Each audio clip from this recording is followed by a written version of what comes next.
Last time it was the AK-47, and now little baby brother is up for review. The 74U, sometimes called the Krinkov, is small but perfectly formed and hits pretty hard.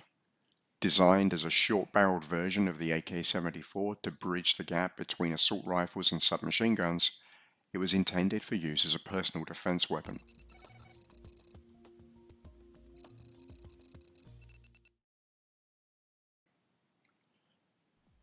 Hi guys, Stuart here.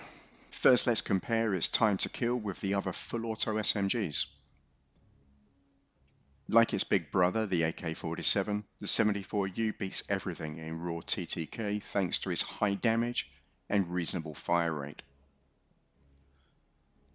Although the Milano has a higher damage, its low RPM keeps the 74U on top. It deals 38 damage up close, dropping off to 27 at range. Headshots deal 1.4 times damage, so you can reduce the number of shots to kill at all ranges. Headshots are definitely worth going for with this gun. Up close within its 4-shot kill range, we're talking a 258 millisecond time to kill with body shots, and 172 if you manage the 3 headshots. As with all the other SMGs, there are no differences in damage to other parts of the body. Here you can see the various ranges. The 74U is on a par with everything else for its 5-shot kill range, but the ace up its sleeve is the 4-shot kill up to 7.62 meters. This means that if you can get in their faces, they won't stand a chance. After 19 meters, you're into 6-shot territory, and you better hope your enemy is facing the other way. So firepower-wise, it's got the 697 rounds per minute, only beating the Milano by 121 RPM. It's a bit on the low side, and it's what stops it from effectively competing with a fully kitted out MP5. For bullet velocity, it has the best. The others are piddling around with 225 to 250, but the 74U beats them all with its 500 meters per second. Extendable with barrels up to 1000 meters per second, which can compete with ARs at medium ranges. For movement, we have a base move speed of 10.8 miles per hour and a sprint speed of 16.2. Chuck on the Spetsnaz speed grip and you can increase that to 17.8. ADS speed is 300 milliseconds and you can bump that up to 210 with the GRU elastic wrap. Sprint out is 350 with a possible 245 using Spetsnaz PKM stock or KGB skeletal stock. In the ammo department, we have a base mag size of 30, extendable to 50 with a reload speed of 2.4 seconds, which can be reduced to 1.4 with the fast mag attachments.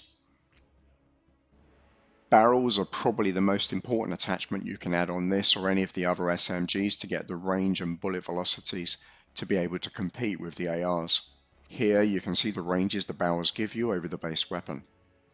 In my opinion, you're better off picking a barrel for its bullet velocity instead of range, so while the rifle barrel might seem like a nice compromise, you're still stuck with that 250 meters per second velocity. To give you an idea of the difference in velocities, here is a mock-up. Obviously this is slowed down, but it does give a comparison between what is on offer.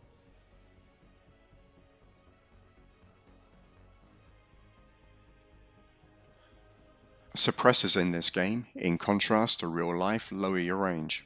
Here you can see the differences. While the GRU suppressor gives some extra benefits, I don't think the loss of range is worth it. The standard sound suppressor does just fine. Onto recoil, the base recoil is very manageable, but if you really want to tighten up your grouping, then a mix of KGB Eliminator with the Spetsnaz grip will do the job. The Task Force barrel makes the gun jump vertically with a lot of horizontal motion. This is fine if you either have great recoil management or you're going to tap fire for those long shots. Hipfire is pretty standard for SMGs with the best achievable coming from the 5mm laser. The skeletal stock makes it a bit wider. Here's an example class that I like to run. Suppressor, because I'm addicted to them and have to have them in almost every class. VDV reinforced barrel. It gives a little extra damage and increases the bullet velocity by 80%. Spetsnaz 50 round magazine. I seem to burn through ammo pretty quickly with this gun, so the more bullets the better. GRU elastic wrap for the booster ADS. And finally, the Spetsnaz PKM stock. So that's the AK-74U. This gun reigned supreme during the alpha, but it's had a slight fall from grace. It's not up there with the MP5, but it's a nice SMG. The high velocity, manageable recoil and good damage values make it a solid SMG, but it has trouble competing with the MP5 and the ARs. I think SMGs need a bit of love in this game. The low bullet velocities and short ranges have effectively neutered the whole class. I wouldn't be surprised if once Treyarch look at their data, they find that they are underperforming. Couple these factors with some dodgy hit detection and high latency, and submachine guns like the AK-74U still don't have a role in this game. Anyway, let me know your opinions down below, and subscribe if you want more content like this. See you next time.